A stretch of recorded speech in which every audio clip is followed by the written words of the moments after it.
again to my house. Today we're on my bedroom floor because my coffee hasn't kicked in and that's just where I'm feeling it today. So how are you guys? Let me start by saying how much I miss you. I cannot wait to see you all again. And in the meantime, I hope you're really finding some great things to do. I mean, I'm looking at leaves on the trees outside my window and that is making me very excited, even though it means I have to start mowing again. I'll take it. And I have to say, here at the Nink household, we've been doing okay. We've been trying to stay positive. We've been trying to keep things going. I think we found a good routine, a good quarantine routine, or a quarantine, I'll work on it. And we've just been trying to find things to do together, like board games, and we built a cat fort out of cardboard boxes. And oh, my son taught me how to play Fortnite, and I'm really good at it. I mean, not to brag, but last time I placed 48th, so watch out. Yeah, just overall, doing pretty well. And then this week, this happened. Planning stuff is good to plan, and planning gonna do things. Hey, honey. And yeah. They just called off school for the rest of the school year. Oh. Okay. Okay. Huh. Yeah, I guess I was expecting that. Yeah, no, this is fine. It's fine. I'm fine.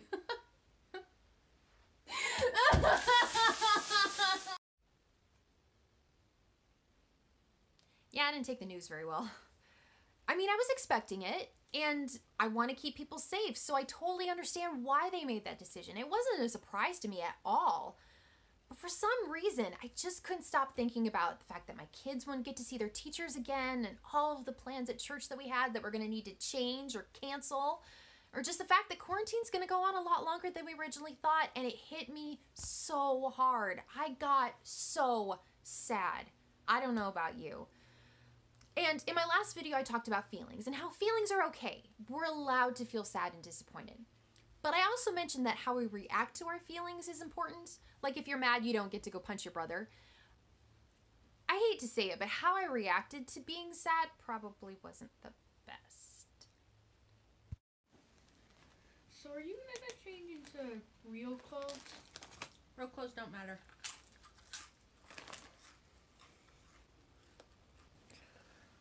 So what's for lunch? Lunch doesn't matter. Honey, are you in the bathtub? Bathtubs don't matter.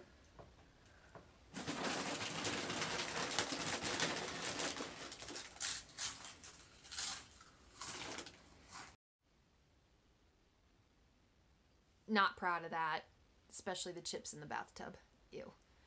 But I just wanted to give up, and not give up on God or the quarantine. I'm not crazy, but I wanted to give up feeling positive. I wanted to give up finding joy and thinking about others. I honestly felt like I couldn't do this anymore.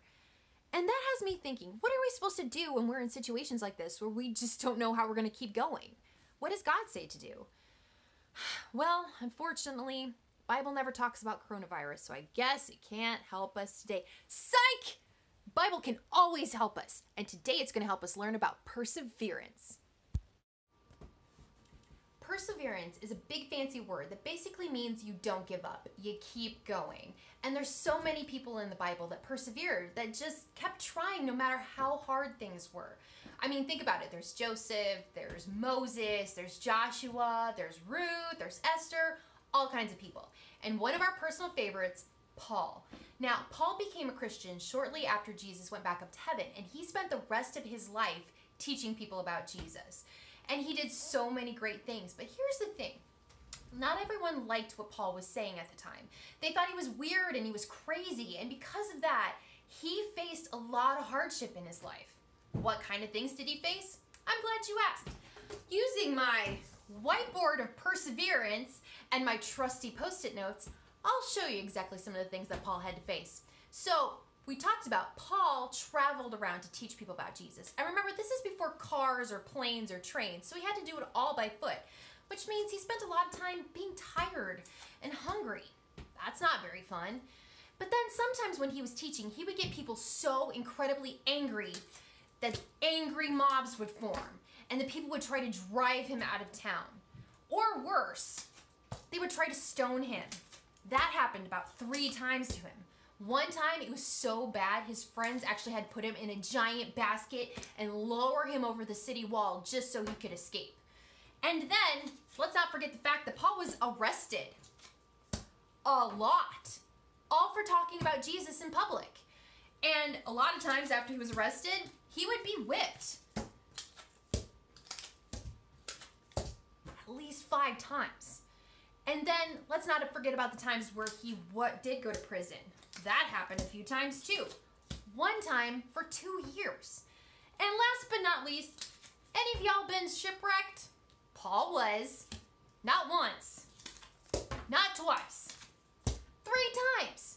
And let's not forget about the 3rd time he was shipwrecked and was going around to find firewood and a venomous snake jumped out and bit him.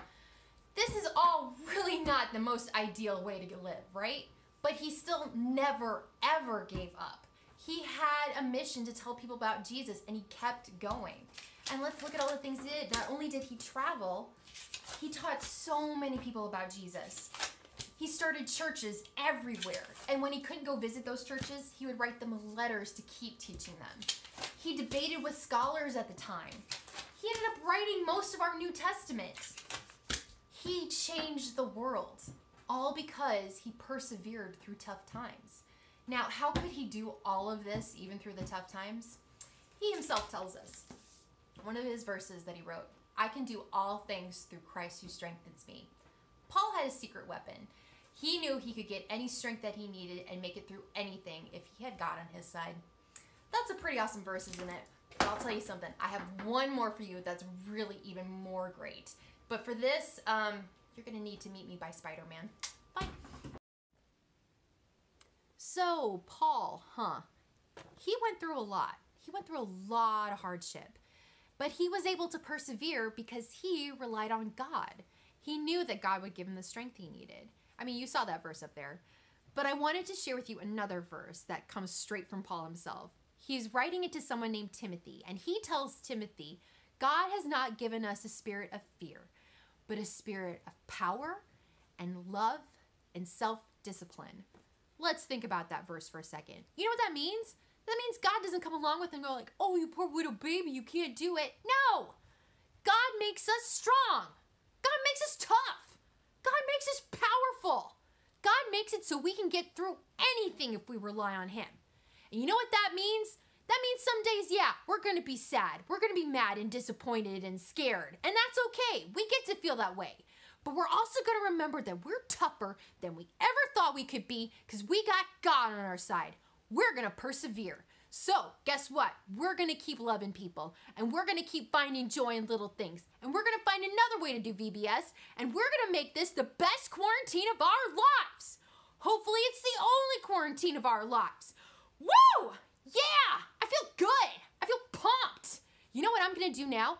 I'm going to go call my mom, because it's her birthday, and then I'm going to eat cake and ice cream, and it's not going to be in the bathtub because that's how good I'm feeling. So I hope you guys are feeling just as good, and I'll see you guys in the next video. Boom! Okay, that was probably too much. Sorry. Bye.